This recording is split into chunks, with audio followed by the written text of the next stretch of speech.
റസൂലുള്ളാഹി സ്വല്ലല്ലാഹു അലൈഹി വസല്ലമ രാത്രി നമസ്കാരത്തെ സംബന്ധിച്ച് പറയുകയാണ്. അഥവാ ഇമാമിൻ്റെ കൂടെയുള്ള ഖിയാമുൽ ലൈൽ നമസ്കാരം, തറാവീഹ് നമസ്കാരത്തെ സംബന്ധിച്ച് പ്രവാചകൻ പറഞ്ഞത്, ആരാണോ ഒരു ഇമാമിൻ്റെ കൂടെ ആ ഇമാം നമസ്കാരത്തിൽ നിന്ന് പിരിയുന്നത് വരെ നമസ്കരിക്കുന്നത് എങ്കിൽ ആ രാത്രി മുഴുവൻ നമസ്കരിച്ചതിൻ്റെ പ്രതിഫലം ആ വ്യക്തിക്ക് ലഭിക്കുന്നതാണ്.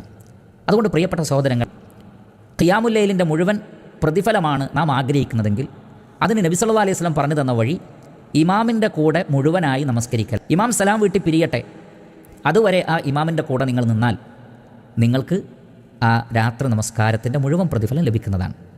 അതുകൊണ്ട് തന്നെ ആ 11 റക്അത്തും ഇമാമിൻ്റെ കൂടെ നമസ്കരിക്കുകയാണ് വേണ്ടത്. എന്നാൽ ഒരാൾക്ക് രാത്രിയുടെ അവസാന യാമത്തിൽ നമസ്കരിക്കണമെന്ന് തോന്നുന്നു. അതുകൊണ്ടാണ് പലരും 8 കഴിഞ്ഞൊക്കെ എഴുന്നേറ്റ് പോകുന്നത്.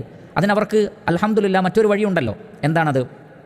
വിത്ർ നമസ്കരിച്ച് കഴിഞ്ഞാലും ഇൻഷാ അള്ളാഹ് നമസ്കരിക്കാൻ ആഗ്രഹിക്കുന്ന ആളുകൾക്ക് ഈ 2 റക്അത്തായി വീണ്ടും നമസ്കരിക്കാം. നബി സല്ലല്ലാഹു അലൈഹി വസല്ലമ വിത്ർ കഴിഞ്ഞതിന് ശേഷം വീണ്ടും 2 റക്അത്ത് നമസ്കരിച്ചത് സ്വഹീഹായ ഹദീസിൽ സ്ഥിരപ്പെട്ടിട്ടുണ്ട്.